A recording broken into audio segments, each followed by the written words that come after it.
You're listening to the Get Meal Prep Show, a podcast about meal planning strategies, improving your nutrition, and getting dinner on the table.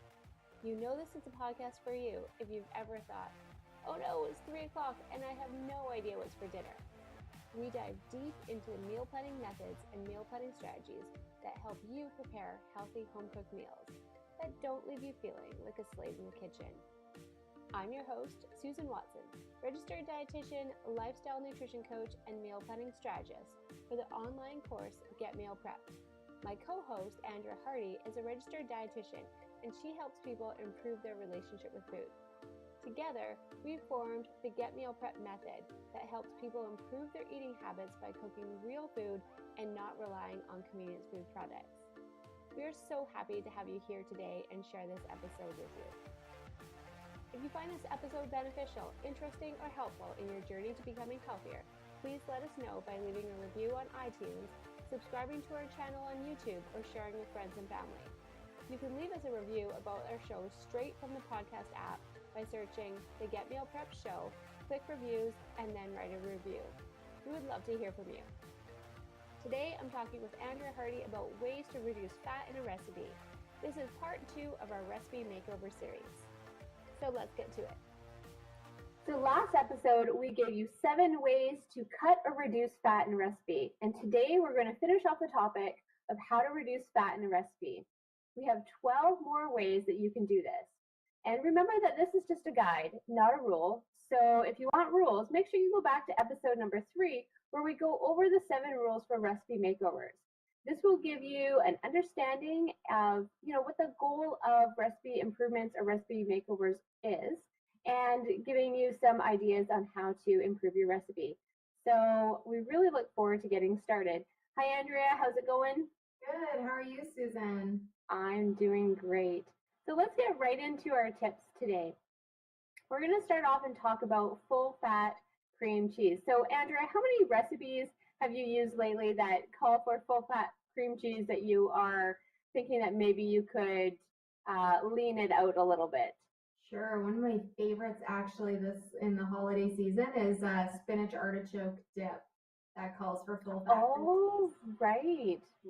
Okay, so if a recipe calls for this ingredient, you can use fat-free or low-fat cream cheese, or use low-fat cottage cheese that's pureed until smooth.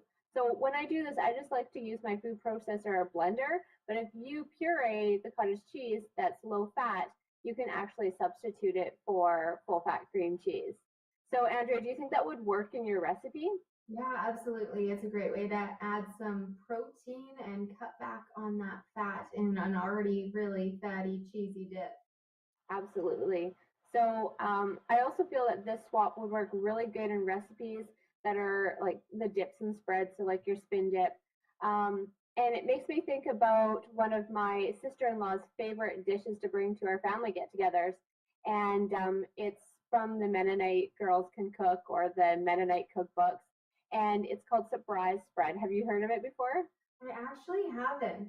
Oh, it's like we ask for her to bring it every time. It's so delicious. Yeah, so anyone can just Google surprise spread, and it is a layer of full fat cream cheese, then the sour cream. It's got guacamole, salsa, cheese. I think one time she put some black beans in it that was really good. But it is a beautiful mix of creamy, tangy, salsa-y type dip with cheese, and it tastes really good with taco chips. Anyways, it is very high in fat. So good fats and not so great fats all together. And it's very addictive. Once you start, dipping away at it, you'll want to eat a lot more of it. So by cutting some of the fat in this by using low-fat cream cheese, I think that would be a really good way of lowering the calories in this dish. Mm-hmm. And you still get the flavor, but you're cutting back a bit, just making it that little bit healthier. Yes, absolutely. So the other area that we can talk about is full-fat sour cream. So you can use fat-free or low-fat sour cream, 2% or fat-free cottage cheese, part skim ricotta, or fat-free plain yogurt to swap out any full-fat sour cream in your recipes. And one of our favorites in our household is to use the Kirkland brand Greek yogurt instead of the full fat sour cream. And so far, no one's noticed it. But when we have our treat meals like farmer sausage and pierogies, what I like to do is spoon out the Greek yogurt into a separate bowl and put that on the table versus putting a container of Greek yogurt on the counter or the table. And the Greek yogurt is virtually fat free and it has a really thick consistency. And if anyone has tried low fat sour cream versus full fat sour cream, you'll notice that the low fat sour cream is a lot thinner and runnier. So if you swap it out on something that you're using, like with farmer sausage and pierogies, you might notice the difference. But the Greek yogurt, I find it's nice and thick and it tends to replace it really well. And the Kirkland brand Greek yogurt is not as chalky. There's some Greek yogurts you have to be careful with. They taste kind of chalky. So I find that it's a really good swap that you don't necessarily notice. Mm-hmm. And maybe just while we're on the topic of sour cream, if anybody doesn't know the difference, so you've got full fat sour cream, you've got low fat sour cream, and then you've got no fat sour cream. Andrea, what's your favorite? Full fat. However, the Greek yogurt makes a good sub, but yeah, you're right, the low fat and especially the no fat, the mouthfeel isn't right, the texture isn't right, the consistency isn't right. It's like not even worth it, really. Yeah. And it's still higher fat than Greek yogurt, and Greek yogurt's way more palatable. Yeah, so I mean, one, you can always mix 50-50, full fat with low fat or no fat, right? That's still a reduction. Or you can take the low fat or no fat sour cream and mix Greek yogurt in it to thicken it up. That's another option. But when it comes to the three different, I guess, styles of sour cream, if you don't want to substitute yogurt for any of those, so some people are like, no, yogurt is not going to work for me, then go with the middle of the road. I think that the low fat sour cream is definitely better than no fat sour cream. I find the no fat sour cream, I don't buy that. Like it's very watery and runny, and it might be good for things like soups and where you're mixing it in and you don't notice it, but middle of the road would be the low fat sour cream and definitely a good option for you. That's great. So other tricks for swapping out full fat sour cream when making dips is to use mashed beans like white beans, black beans, kidney beans, or chickpeas instead of sour cream. Have you ever done that tip in any of your recipe makeovers? A couple of, usually dips is where I end up using sour cream, or baking, and I will swap out pureed white beans. Okay. Or pureed lentils, and they won't know the difference. It adds a really great texture. It adds like a nice flavor, and then protein, fiber. Oh, excellent! Yes, I love that pulses swap for recipes. What I also want to talk about is there is a rule of thumb for substituting yogurt and sour cream in recipes. So it really is a simple swap. You don't need to worry too much about measuring or changing the measurements in a recipe. It's definitely the case when you're using it uncooked, like for dips or topping your farmer sausage and pierogies, or on like baked potatoes. The key to remember is that yogurt tends to be tangier than sour cream, and you might have to adjust some of the other ingredients accordingly. And we don't really recommend using non-fat yogurts, as I mentioned, for recipe swaps. Non-fat yogurts, a lot of them have added thickeners and stabilizers, plus they're a bit chalky, which can also change the flavor of whatever you're doing, and it's so different than sour cream that we don't really recommend it.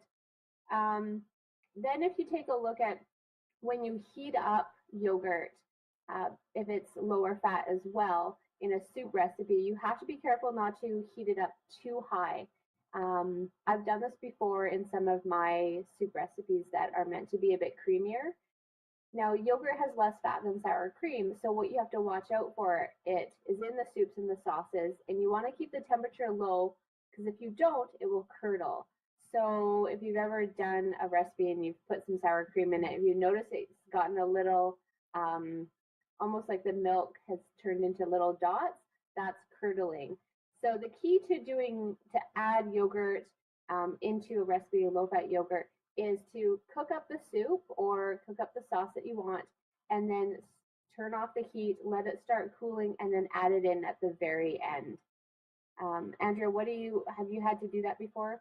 I definitely have added yogurt to chili that was supposed to be like a creamy chili way too early and at way too high of a heat, and it curdles. But I found that with that recipe, I'll actually wait until it's finished. It's going into the bowls, and then I'll like melt the yogurt in.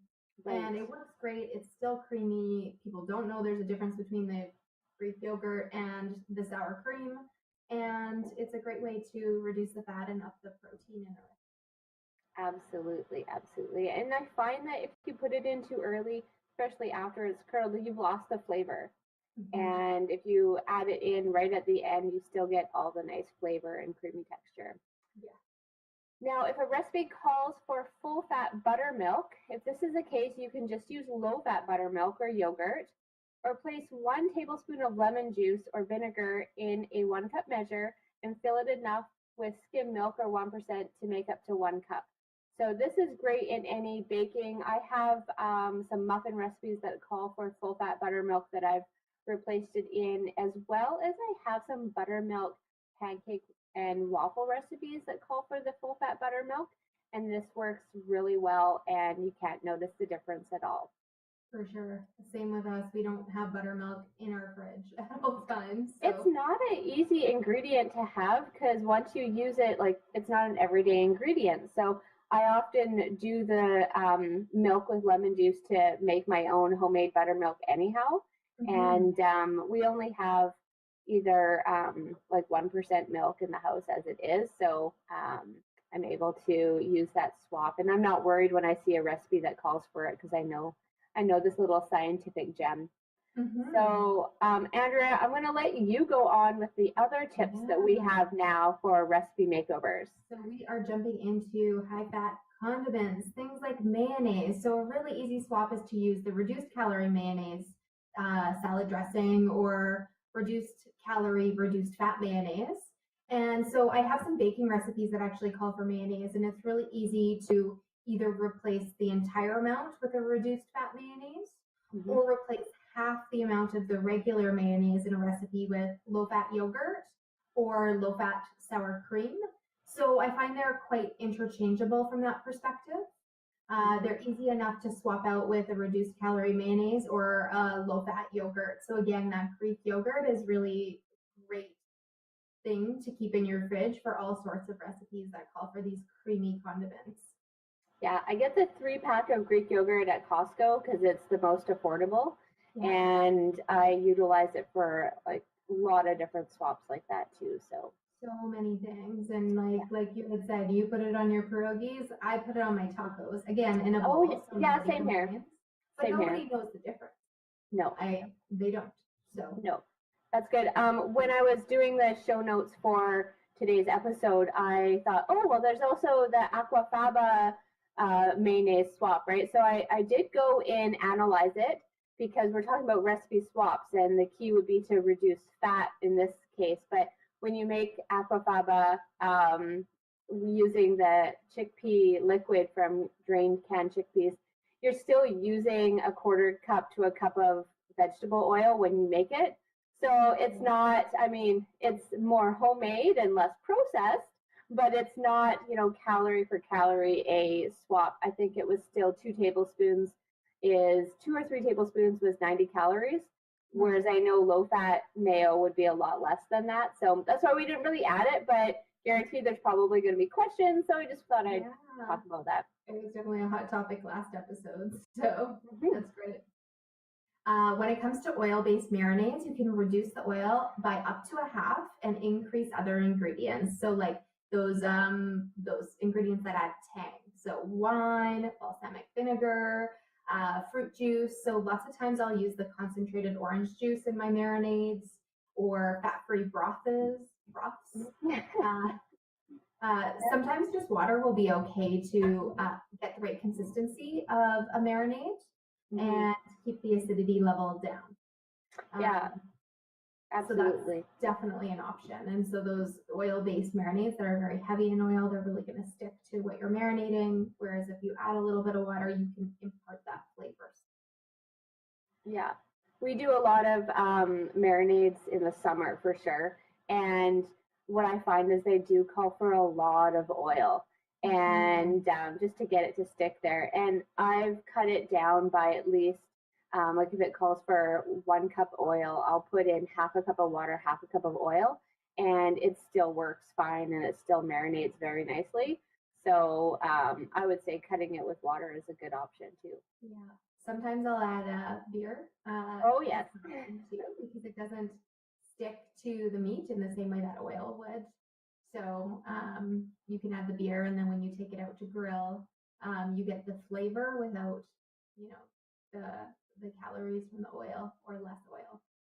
I had a whole bunch of, the non-alcoholic beer left over from when I was pregnant because it was hard for me to go 9 months without having anything. So I had the non-alcoholic beer, but it didn't taste that good, and I had too much of it kicking around. And I've used that actually in marinades too, just to use it all up, and that's lower calories as well. So yeah.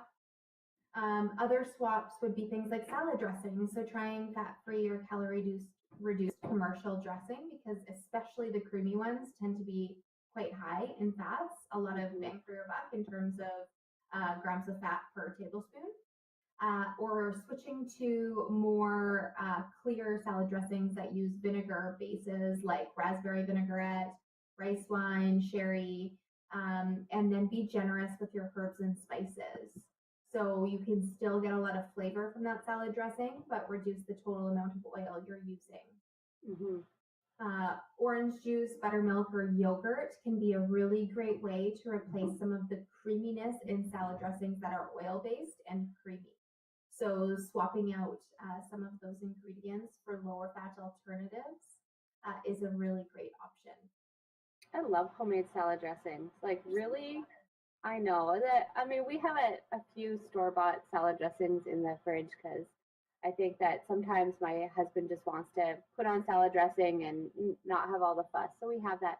But when I have the time to make a salad dressing, I really do like it. And I do find getting that acidic fat flavor balance really key. And a lot of the times when you're trying to reduce the acidity in recipe, you just add more oil. But I've done just water or like if we had any juice and did that, and that really helped as well. Yeah, that's a great tip. So moving on to some replacements for higher fat milk options. When a recipe calls for whole milk, you can sub out things like skim milk, 1% milk, evaporated skim milk, or plain low-fat calcium fortified soy beverage. So soy beverages are lower in fat and can be a great option to swap those things out. So I'm thinking in like baking recipes and waffle and pancake recipes that call for milk. These are some great options to reduce the fat if they're calling for whole milk or creams or that stuff. And while we're on the topic of soy milk, we really should just say any plant-based milk alternative, right? Because there's soy, there's almond, there's coconut, there's cashew. Right. Any of those brands, let's just say that's what we're getting at. Those will all be good substitutes as well. Sure. And I think, keep in mind, you might not want to choose the vanilla flavored ones for savory recipes. Lots of times they'll flavor them with vanilla and added sugar. So be aware of that. When it comes to recipes that call for cereal cream or half and half, you can use 2% milk or, again, the low-fat evaporated milks or low-fat yogurts or sour creams as an option. Susan, do you have an example of a recipe that you might use cereal cream or whipping cream? I was going to ask you, what is cereal cream? I've never heard of that before. I think it's like the 10%, the same. Or, okay, right. Yeah, so, it's a higher fat milk. Coffee creamer would probably be what it is. Yeah, it is the same. I think 10%. Don't quote me on that, but I'm fairly certain. Yeah, so if I have a couple soup recipes that call for the 10% or higher cream, but not full fat whipping cream. And I've just done sour cream or Greek yogurt into it, again, as finishing it off at the end, and it's worked fine. And in soup recipes, like you had mentioned before, those pureed pulses, so like the chickpeas, the lentils, the white beans, can be a really good sub in those creamy soup-based recipes. And we talked a lot about that last episode, so okay, tune into that. I just, it hit me right now. We have to talk about it. Cashew cream. Oh, yes. We didn't talk about cashew cream. Okay, so let me tell you what cashew cream is. It's going to cut down the fat a little bit. You're going to have a plant-based fat versus maybe an animal-based fat, but it is amazing. I love using this stuff in a lot of soups. And Andrew, you can tell me about some of the recipes you use it for. But what you do is you take cashews. I would start off with 1 cup cashews, soak them overnight, or pour boiling water on it for 20 minutes. Drain the water, then add it to a blender, add some water, and puree it. And you'll get this amazing cashew cream, and you can add it directly, and it doesn't curdle. You can add it to soups and stews or anything that's requiring that cereal type cream. And it has a wonderful nutty flavor. And this should really be our top tip for any replacing milk-based products or cream-based products. It is amazing. Sure, yeah, it's definitely healthier fats, more monounsaturated fats, heart healthy. And I use it actually when I'm cooking for somebody who is vegan. Right. I put it on nachos, I put it as a salad dressing. There's just so much you can do with it. Yeah, it's amazing. So moving on to ground beef. So I'm sure you know when you use regular ground beef, you get a lot of drippings, a lot of fat. So switching to lean or extra lean ground beef and draining off the fat before browning with a strainer is a great way to cut the fat when you're cooking mixed dishes with ground beef. You can also substitute vegetarian ground round for part, if not all, of the ground meat in a recipe. For stews, you can trim the visible fat off of the meat and then brown before using. And in terms of other swaps for ground beef, one of my favorites is actually swapping out half of the meat for extra vegetables. And one of my favorites is actually ricing carrots. So for those of you who don't know what ricing carrots means, it's just I take my carrots, I throw them in my food processor, and I pulse them. So you've probably seen cauliflower rice. Well, carrots do the same thing. And I swap out half of my ground beef for ground carrots, and nobody in my house knows. And I have a lot of picky eaters. So between my husband and my father-in-law, I've tricked them both. And it's a great way to amp up your veggie intake and reduce your intake of red meats. Mm-hmm.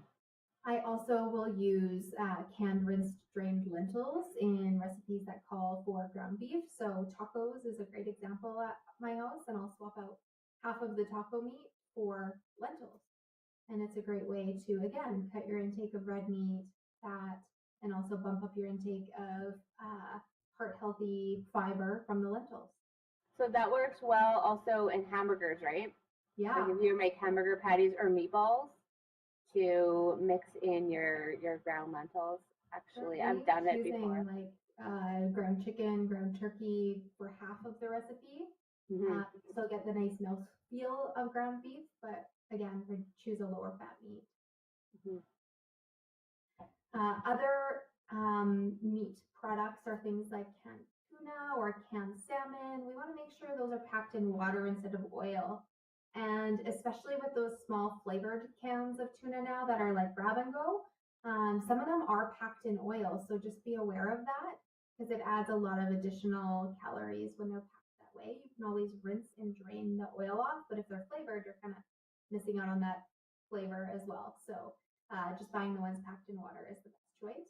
So another area that we want to talk about when it comes to reducing fat in a recipe is maybe not necessarily in the recipe itself, but in the preparation piece. So a lot of recipes will say it'll call for 2 or 3 tablespoons of butter so that you put it in the pan first to saute whatever you're cooking. So what you can actually do instead of putting butter to saute your vegetables or saute your meat is to actually use vegetable oil like canola oil or safflower oil, sunflower oil, olive or soybean oil to saute your meat or vegetables versus butter. And it's a plant-based fat versus an animal-based fat and is less saturated fat for you. So it's a good swap to do.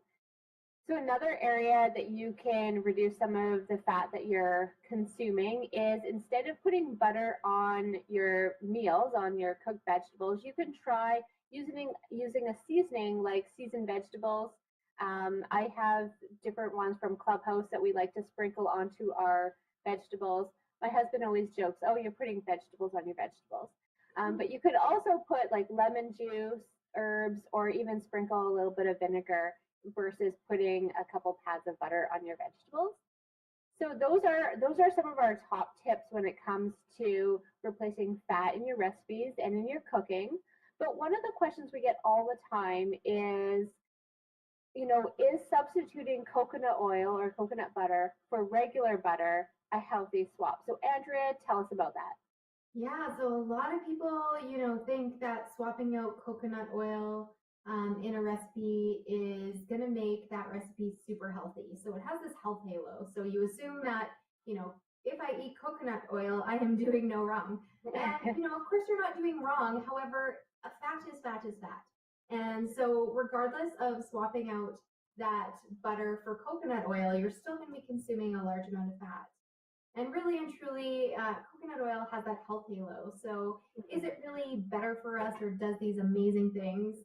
The fact of the matter is the research is out. Some research suggests it improves good cholesterol, but it may also increase bad cholesterol. So at this point, it just has a health halo. I wouldn't say it's a healthier choice. If you prefer the flavor, it's a great way to add flavor to things like granola bars that might call for butter or margarine. But maybe you like that coconutty flavor. So that's typically when I use it. Yeah, I have a soup recipe that calls for coconut oil, and I've used it with and without, and it is a must-have in the recipe. It really finishes off the flavor. But other than that, I like to use it just in recipes that the coconut flavor would be great, but it's definitely not a healthier swap. It would be on the same level as butter. Mm-hmm. Yeah. Okay, excellent. So those are our tips for today. And as we've started implementing this into our podcast series, we like to have a meal prep win or a meal planning fail. This week, the good news is I've had quite a few wins, which is great. So I'll tell you about my meal planning or meal prep win. What I've done is on the weekend, I went ahead and I used my Instapot and I put about 8 eggs in my Instapot and cooked them up. It only took 2 or 3 minutes, and then I drained the water off and let them cool. And now I have 8 eggs all week. I haven't missed breakfast all week because I've had my protein part all ready to go. And then one day I had to quickly run out, and I knew that I was going to be out of the house for a little bit longer than I needed to, and I wanted a quick snack. So I had my hard-boiled eggs all ready to go, and for me, it felt like I was prepared, and it was a win this week. So thinking about cooking up some extra eggs, putting them in your fridge is a great idea. If you shell them, they'll last in your fridge for 4 days, and if you keep them in the shell, they'll last all week. So that's all for today. Make sure you get our recipe makeover guide below in the show notes, and stay tuned for our next episode on recipe makeovers. It's we're going to be talking about ways to reduce sugar in your recipes. See you then. That's all for today, so thank you so much for listening. Please make sure to subscribe to us on iTunes, or if you're watching us on YouTube, you can subscribe to us there too. We actually would love it if you could go and subscribe to our YouTube channel right now. We're trying to get to 100 subscribers so that we can get the URL Get Meal Prepped. So if you feel like helping us out, please subscribe to us or leave us a review on iTunes. And don't forget to get your recipe makeover guide that you can download in the show notes. If you want to connect with us as well, please email us at info@nutritionacademy.co or find us on Instagram at nutrition_academy or join our Facebook page called Nutrition Academy. Take care.